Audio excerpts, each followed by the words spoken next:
इन्होंने भी अप्लाई किया था तो ये वाला फॉर्म इनको मिला था, ठीक है। 1 lakh you can say. 1 lakh भी ले लो यार, 2 लाख भी ले लो, तो यार इतने में अगर कोई इंसान पुर्तगाल में आ जाता है तो क्या ही बात। मैंने चूज किया था agriculture, second restaurant job, accounting and finance. जो भी हमारे इंडिया पाकिस्तान के बंदे हैं, अगर उनको जॉब सीकर वीज़ा पे आना है तो starting ministry of corporate affairs करके एक स्टैम्प होता है। अच्छा, बैंक बैलेंस सेविंग अकाउंट में भी चलेगा और डिपॉजिट अकाउंट में भी चलेगा। So hello guys, welcome to my YouTube channel. तो जी पुर्तगाल का जॉब सीकर वीज़ा आपने कैसे अप्लाई करना है, और अभी अभी हमारे साथ हैं दीपक लादे भाई, और इनका इंडिया से जॉब सीकर वीज़ा लगा है। और इंडिया पाकिस्तान में बहुत ज़्यादा लोग जॉब सीकर वीज़ा पे आना चाहते हैं, और आप लोगों के पास बहुत गलत इन्फॉर्मेशन है, और मैं आपको ये चीज़ बताने लगा हूँ कि आपने खुद कैसे अप्लाई करना है। और ये वो फॉर्म है कि जिस फॉर्म को अप्लाई करने के लिए एजेंट लोग आपसे लाख 2 लाख रुपए लेते हैं। और एक एक चीज़ आपको बताने लगा हूँ, आप लोग खुश हो जाएंगे, और इस वीडियो से आप लोगों की बहुत ज़्यादा हेल्प होने वाली है। वीडियो को स्टार्ट करते हैं, और अगर तो आप लोग चैनल को सब्सक्राइब करें, बेल आइकन पे प्रेस करें। इंस्टाग्राम और फेसबुक का page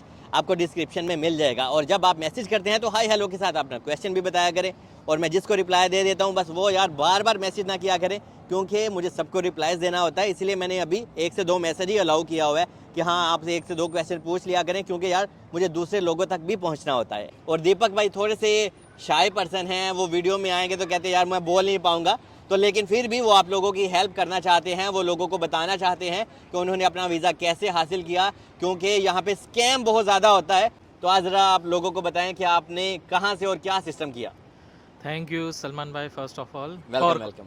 for calling me and educating the people regarding the job seeker visa. या Thank you very much.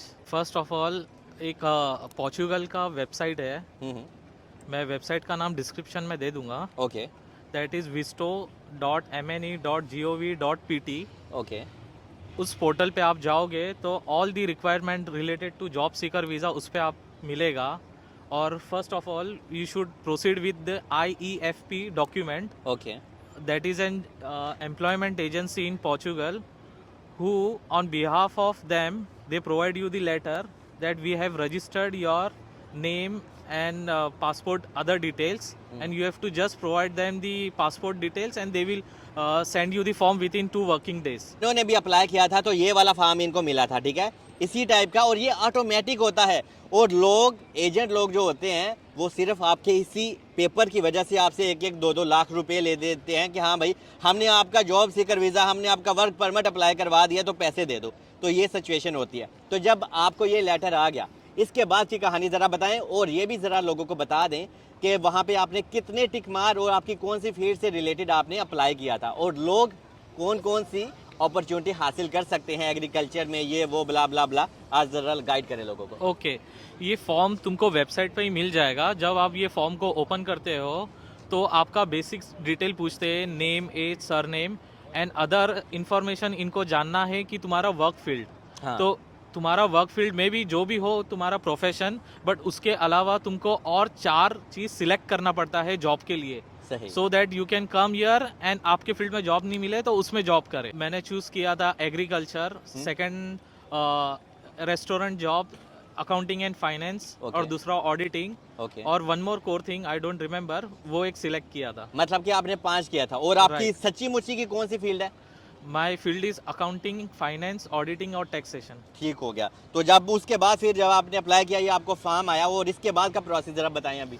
हाँ, फर्स्ट ऑफ ऑल वो 5 फील्ड आपने सिलेक्ट किए, again they goes the next page and they ask for the another 3 field of for selection, और 3 field उन लोग बोलते हैं कि आप सिलेक्ट करो, वो 5 में से 3। तो वो 3 तुम्हारे श्योर शॉट होना चाहिए कि अगर तुमको तुम्हारे प्रोफेशन में नहीं मिल रहा है जॉब तो एटलीस्ट तुम वो बाकी के 2 में तो आप करो। सही है। तो वो सिलेक्ट होने के बाद once you submit that document, आपको विद इन 2 वर्किंग डेज आपको IEFP से रिप्लाई आ जाएगा, and that reply comes on email with your name, passport number and date of birth. Okay, that shows that आपका ये document is valid for applying for visa. This is the basic requirement for applying visa for Portugal.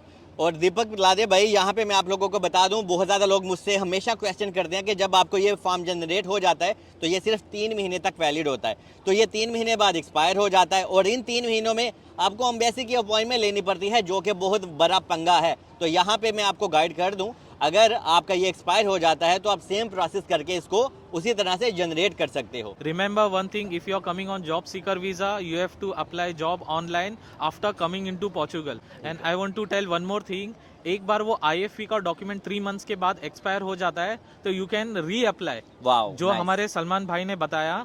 और मेरा 2 बार expire हुआ था, मैंने 3rd time apply किया इधर आने के लिए। तो make sure that if you apply with that form और वो एक्सपायर होने के बहुत नजदीक आ रहा है तो you reapply. And documentation में once this form is with you, एक बार ये फॉर्म आ जाता है IFPA का, आपको डमी टिकट्स लगाना है, डमी होटल बुकिंग्स लगाना है।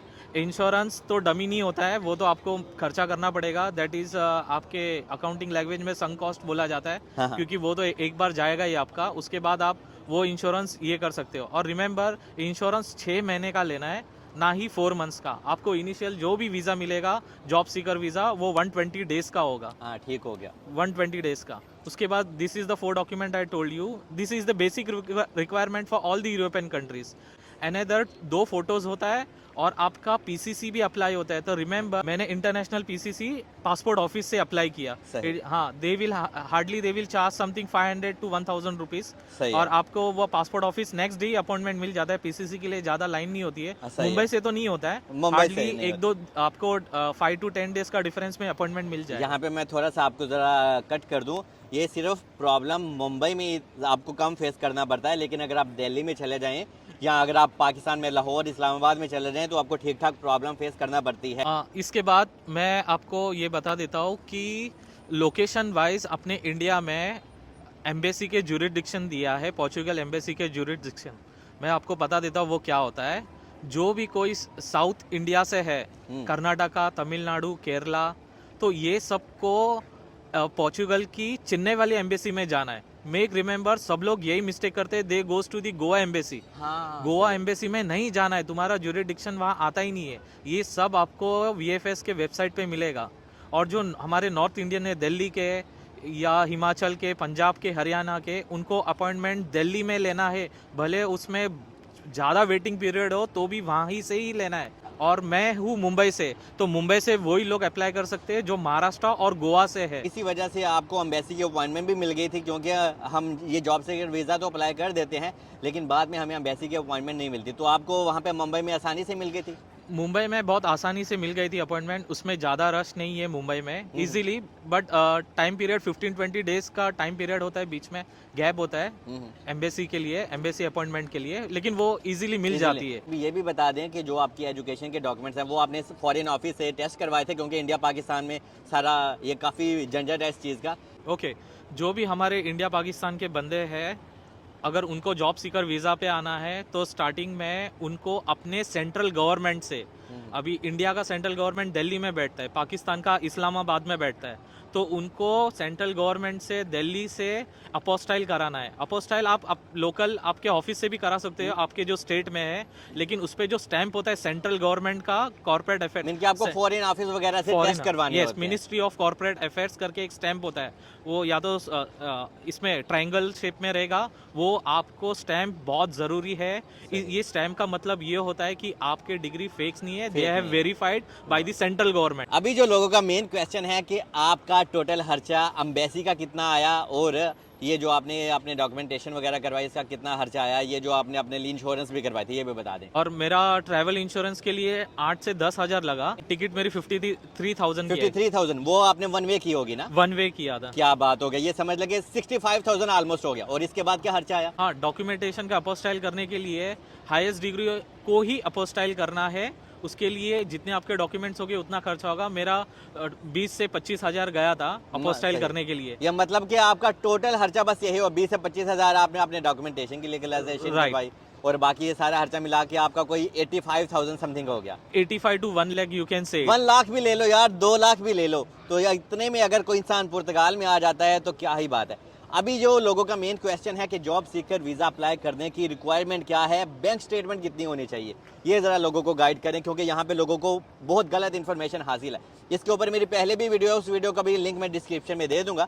एनीवे, आप ज़रा बताएं दीपक भाई। हाँ, बैंक बैलेंस का रिक्वायरमेंट इनिशियल जब मैं आया था तभी 2133 यूरोस था। हाँ हाँ। आप इंडिया पाकिस्तान के हिसाब से आप रेट कन्वर्ट करके देख लीजिए कितना होता है आपके कंट्री में, और अभी वो 2300 हुआ है। हाँ, अभी 2300 यूरो, 2300 यूरोस हो गया है। तो इतना bank balance you should have, this is the must part. अगर इससे आप 50-60 हजार ज्यादा अपने बैंक में डालते हो तो आप सेफर साइड हो जाओगे। इतना कट टू कट नहीं रखना बैलेंस, थोड़ा दिखा देना। मतलब कहने का ये है कि गवर्नमेंट की जो रिक्वायरमेंट है वो 2200-2300 यूरोज है, लेकिन आपके पास अगर 400-500 यूरो थोड़ा ज़्यादा है या 3000 यूरोज है तो इससे आपका वीज़ा लगने के चांसेस थोड़े और प्लस पॉइंट में हो जाते हैं। अच्छा, बैंक बैलेंस सेविंग अकाउंट में भी चलेगा और डिपॉजिट अकाउंट में भी चलेगा। बैंक स्टेटमेंट आपके पास होना क्यों ज़रूरी है? क्योंकि वो आपका बैंक बैलेंस देखते हैं कि अगर इस इंसान को 2-3 महीने पुर्तगाल में जॉब ही नहीं मिलती, और जॉब मिलना कोई इतना आसान कोई हलवा काम नहीं है, यहाँ पे आपको ठीक ठाक आगे हर जगह पे सीवी ड्रॉप करनी होती है तब कहीं जाके जॉब मिलती है। तो जो एम्बेसडर होता है वो जब आपकी प्रोफाइल देखता है, अगर वो आपके अकाउंट में कोई 2500 यूरो तक देखता है तो वो समझ सकता है कि हाँ भाई, अगर इसको 1-2 महीने जॉब नहीं भी मिलती तो ये अपना सर्वाइव, अपना खर्चा वगैरह उठा सकता है। तो इस वजह से आपकी बैंक स्टेटमेंट मस्ट होना जरूरी है जॉब सीकर वीजा के लिए। एक और चीज बता दें कि जॉब सीकर वीजा में आपका इंटरव्यू हुआ था, क्योंकि कभी कभी मेरे दोस्त का तो हुआ था एक दफा, और इसलिए मैंने वीडियोस में भी बताया था। आपका अभी पता नहीं, आप बता दें हुआ था या नहीं? मेरा तो नहीं हुआ था, लेकिन आप एक टेक केयर करना चाहिए अपने बारे में। आपके लास्ट का 3-4-5 इयर्स है ना, आप क्या कर रहे थे क्या नहीं कर रहे थे ना, ये आपके पास document in the form of document proof होगा ना कि मैं ये कंपनी में काम कर रहा था या तो एजुकेशन ले रहा था, देन आपका एम्बेसी में इंटरव्यू नहीं होता है। इंटरव्यू उन्हीं का होता है अगर उनको कुछ डाउट हो जाए। अभी आपका क्वालिफिकेशन है और आपका 3-4 साल बिहाइंड आप देखोगे और आप एक्सपीरियंस में है, मतलब आप जॉब कर रहे थे, तो there is a no issue.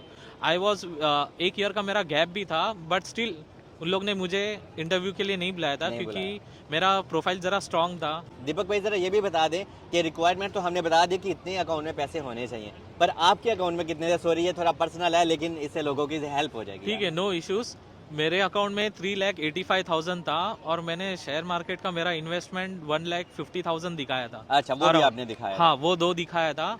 लेकिन आपके लिए इनिशियल रिक्वायरमेंट 2300, लेकिन तो भी मैं कहता हूँ this is the basic requirement, इससे नीचे तो नहीं होना चाहिए। थोड़ा ऊपर लेकिन हो जाए तो अच्छा है, प्लस थोड़ा ऊपर प्लस में हो जाए तो अच्छा है। क्या बात है, क्या बात। दीपक भाई ने आपको बहुत अच्छे से गाइड किया, एक एक चीज बताई है, और यहाँ पे आने के बाद अभी क्या क्या होता है उसके लिए आप दूसरे पार्ट का इंतजार कर लीजिएगा। और मैं दीपक भाई को तहे दिल से यार शुक्रिया अदा करूंगा, क्योंकि ये इंसान भी अच्छे हैं। और दीपक भाई थैंक्स अ लॉट कि आज आप लोगों ने बहुत अच्छी इन्फॉर्मेशन प्रोवाइड की है, और इस इन्फॉर्मेशन से बहुत ज़्यादा लोगों के पैसे भी बच जाएंगे और बहुत ज़्यादा लोग स्कैम से भी बच जाएंगे। क्योंकि यार मुझे आए दिन लोग मैसेज करते हैं हमारे साथ ये स्कैम हो गया, हमने ये पैसे दिए थे, ये ब्ला ब्ला ब्ला। तो एनीवे मुझे नहीं लगता आपको किसी चीज़ की, किसी इंसान की भी नीड हो। आई थिंक सिर्फ और सिर्फ आपने अभी खुद अप्लाई करना है। अपने कंबल में बैठ के कर सकते हैं, अपने रज़ाई में बैठ के कर सकते हैं, अपनी गर्लफ्रेंड की हेल्प ले सकते हैं और अपने लिए खुद वीज़ा अप्लाई करें। और मुझे दुआओं में याद रखें, और अल्लाह हाफिज़ and thanks a lot. Thank you Salman.